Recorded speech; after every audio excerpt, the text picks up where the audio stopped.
Dari mana? Warga sini. Biarlah hukum yang bertindak atas mereka. Kita sebagai orang Kristen hanya mendoakan mereka supaya mereka boleh bertobat dan juga kembali ke jalan yang benar, dan juga boleh yaitu menghargai satu sama lain.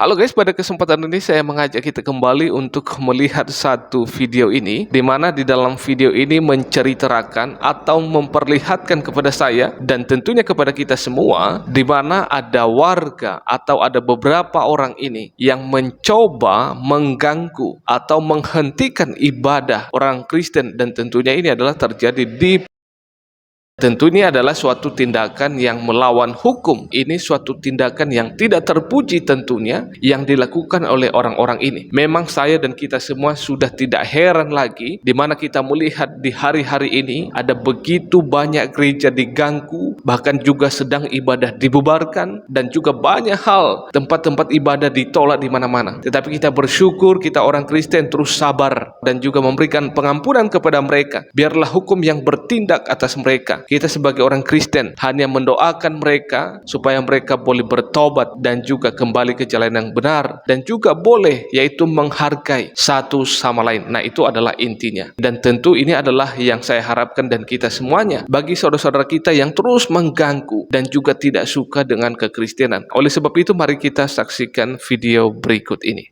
Dari mana? Warga sini, Pak. Warga sini. Ini kepala lingkungan RW. Ya, tahu ini Bapak RW. Ya, Itu siapa yang mengganggu ibadah, ada hukumnya kan? Tahu sendiri kan? Bapak Indonesia bukan? Siapa yang mengganggu beribadah, ada hukumnya kan? Tahu nggak aturannya Pak? Siapa yang mengganggu lagi beribadah, ada hukumnya.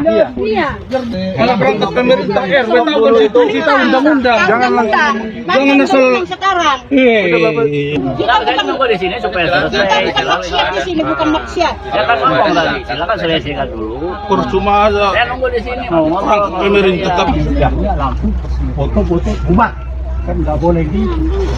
Ini kejadian hari Minggu kemarin 19 Maret 2023 jam 11 siang. Ada warga ganggu ibadah Minggu jamaat GKPS Simalungun Purwakarta. Namun seperti kita lihat di video, pendeta dan jamaat berhasil ingatkan warga akan konsekuensi hukumnya. Ini wajib ditiru oleh seluruh pendeta dan jamaat Kristen di seluruh Indonesia. Jangan gentar, jangan takut, karena ibadah kalian dilindungi undang-undang. Kalau ada warga datang, ingatkan soal PRT Lampung yang ditahan. Karena membubarkan ibadah bisa kena pasal 175, pidana penjara 1 tahun 4 bulan. Jangan lupa sebarkan lagi videonya. Tetapi aku berkata kepadamu, kasihilah musuhmu dan berdoalah bagi mereka yang menganiaya. Makanya Bapak Ibu, kita lihat di hari-hari ini, saya sangat bersyukur kejadian-kejadian yang dialami oleh orang Kristen, tetapi mereka tabah gitu ya. Misalnya kita lihat kejadian yang viral gitu ya, ibu sedang ibadah dibubarkan, gereja ditolak di mana-mana. Tapi orang Kristen tidak ada reaksi gitu Bapak Ibu. Mereka memberikan pengampunan. Kalau di luar sana mungkin udah hancur-hancuran kalau yang berbeda dengan kita. Nah, itulah kita bersyukur sebagai orang Kristen. Itulah inti kekristenan itu, memberikan pengampunan. Firman Tuhan katakan di dalam Matius pasal 5 ayat 44 bawah. Tetapi aku berkata kepadamu, kasihilah musuhmu dan berdoalah bagi mereka yang menganiaya. Juga di dalam Matius pasal 5 ayat 39 dikatakan bahwa tapi aku berkata kepadamu, janganlah kamu melawan orang yang berbuat jahat kepadamu. Melainkan siapapun yang menampar pipi kananmu, berilah juga kepadanya pipi kiri. Jadi itu adalah ayat-ayat yang memperlihatkan kepada kita. Kita harus memberikan pengampunan. Nah, Bapak Ibu sekalian Tuhan, saya dan kita semua diingatkan secara keras bahwa kita harus mampu memberikan pengampunan. Dan tidak ada alasan bagi kita untuk tidak mengampuni. Memiliki pengertian bahwa mengampuni itu pilihan. Bukan pilihan, tetapi itu keharusan bagi saya dan bagi kita semua untuk memberikan pengampunan. Amin. Jangan tiru gaya dunia yang mengatakan bahwa 1 kali kau sakiti hati ini, masih kumaafkan. 2 kali kau sakiti hati ini, masih juga kumaafkan.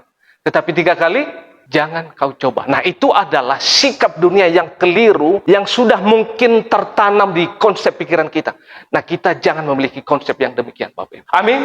Banyak orang-orang Kristen yang saya lihat itu ketemu di mana-mana memiliki konsep demikian. Saya sudah mengampuni Pak 1 kali, 2 kali, tapi nanti kalau 3 kali ini, awas Pak, saya hajar Pak. Nah, itu adalah sesuatu hal pemahaman yang keliru. Dari 1 Petrus pasal yang kedua tadi ayat 15 sampai 17. Sebab inilah kehendak Allah, yaitu supaya dengan berbuat baik kamu membungkam kepicikan orang-orang yang bodoh. Hormatilah semua orang, kasihanilah saudara-saudaramu, takutlah akan Allah, dan hormatilah raja. Bapak Ibu yang dikasihi oleh Tuhan, kita perlu menghormati semua orang, siapapun dia, dari agama manapun dia, dari suku apapun dia, dari kepercayaan apapun. Kita tidak dibatasi, karena firman Tuhan mengingatkan kita, hormatilah semua orang, kasihanilah saudara-saudaramu, dan takutlah akan Allah, hormatilah raja. Nah, ada hal yang menarik di sini adalah Matteo Henry memberikan suatu komentar dari ayat ini. Dia mengatakan demikian, hormatilah semua orang, rasa hormat sebagaimana mestinya patut diberikan kepada semua orang, orang miskin, orang cerdas, orang bijaksana, dan sekalipun orang fasik harus dihormati. Agama yang benar adalah merupakan penopang terbaik bagi pemerintah. Nah, ingat kalimat ini, agama yang benar merupakan penopang terbaik bagi pemerintah. Hal ini menunjukkan kepatuhan demi kepentingan Tuhan dan hati nurani. Bapak Ibu, kita harus tunjukkan bahwa kita orang-orang pilihan, orang-orang yang percaya, dan kita adalah merupakan agama atau kepercayaan yang benar di hadapan Allah. Dari Roma pasal 13 ayat yang pertama, tiap-tiap orang harus takluk kepada pemerintah yang di atasnya, sebab tidak ada pemerintah yang tidak berasal dari Allah, dan pemerintah-pemerintah yang ada ditetapkan oleh Allah. Nah, Bapak Ibu, orang yang jahat kepada kita, jangan balas Bapak Ibu. Jangan balas kepada mereka. Tuhan sendiri yang akan membalaskan kepada mereka. Kita melihat di sini bagaimana kekejaman, kelicikan yang dilakukan oleh bawahan Daniel, tetapi dia sama sekali tidak membalas.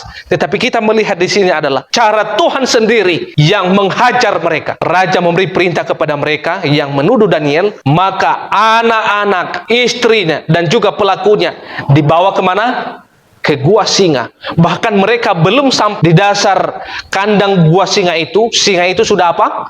Meremukkan tulang-tulang mereka. Nah, itu adalah balasan bagi orang yang jahat kepada sesama. Nah, Bapak Ibu yang disulihi Tuhan, saya percaya bahwa kalau ada musuh kita, kita doakan yang terbaik untuk mereka. Kita juga melihat di hari-hari ini, ada orang yang begitu menghina iman Kristen, ada orang yang menjelek-jelekan iman Kristen. Kita tidak perlu membalas kepada mereka, tetapi kita berdoa supaya Tuhan menolong, memberkati, dan biarlah cara Tuhan yang bekerja bagi mereka yang menghina dan mengolok-olok nama Tuhan. Bapak Ibu yang dikasihi oleh Tuhan, saya percaya bahwa iman kita semua adalah iman yang menyelamatkan. Amin. Ada kabar baik untuk Anda pada hari ini. Ada kabar gembira untuk Anda yang boleh mengubah hidup Anda, memberikan engkau damai sejahtera, dan yang paling penting adalah memberikan engkau jaminan hidup kekal. Siapa dia? Dia adalah Tuhan Yesus Kristus yang telah datang ke dunia, berinkarnasi, mengambil rupa manusia, dan sebagai misi utamanya adalah menyelamatkan umat manusia yang telah rusak oleh karena dosa, dan dia telah mati di atas kayu salib yang sebagai tebusan dosa manusia itu, yaitu dia menyelamatkan saya dan juga saudara.